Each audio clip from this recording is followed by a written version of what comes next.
Praise the lord. నిజ స్నేహితుడైన యేసయ్యకు స్తోత్రములు, మీకు నా ధన్యవాదములు.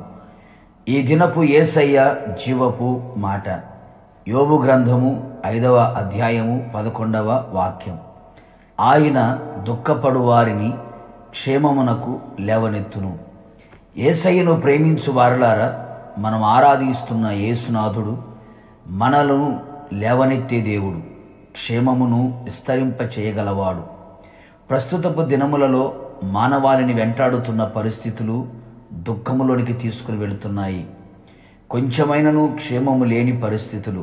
దినమెల్లా దుఃఖాక్రాంతులై సంచరించుచున్నారు. బ్రతుకు దినములన్నీ దుఃఖముతో వెళ్ళబుచ్చుచున్నారు. శ్రమయు దుఃఖము కలుగుచుండగా కన్నీళ్లే అన్నపానములుగా మార్చబడిన అనుభవములతో నడిపించబడుచున్నారు.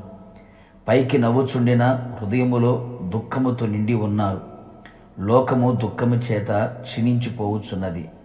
దుఃఖము చేత ఆత్మీయంగా, శారీరకంగా, మానసికంగా కృంగిపోవచ్చున్నారు. మనిషి కారుస్తున్న ప్రతి కన్నీటి బొట్టుకు కారణం లేకపోలేదు.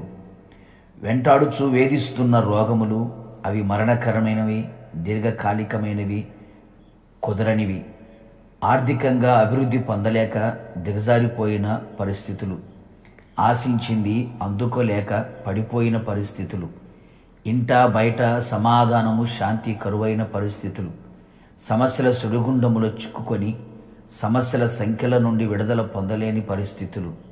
కష్టాల కడిలలో చిక్కుకున్న పరిస్థితులు. అన్ని విధాలుగా, అన్ని వైపులా, అన్ని పరిస్థితులలో బ్రతుకు చితికిపోయి జీవితం మీద విరక్తి చెందిన అనుభవాలు.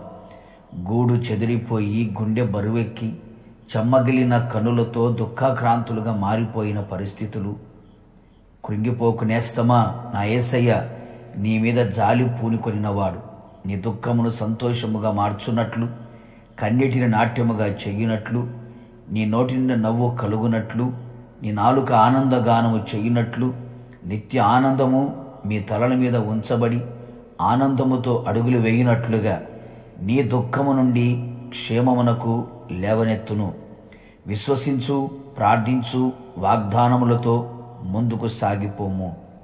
ప్రార్థన. నిత్య ఆదరణ కలిగించు నా యేసయ్య, మీకు స్తోత్రములు. మీ ప్రజల దుఃఖమును చూచి ఉన్నారు.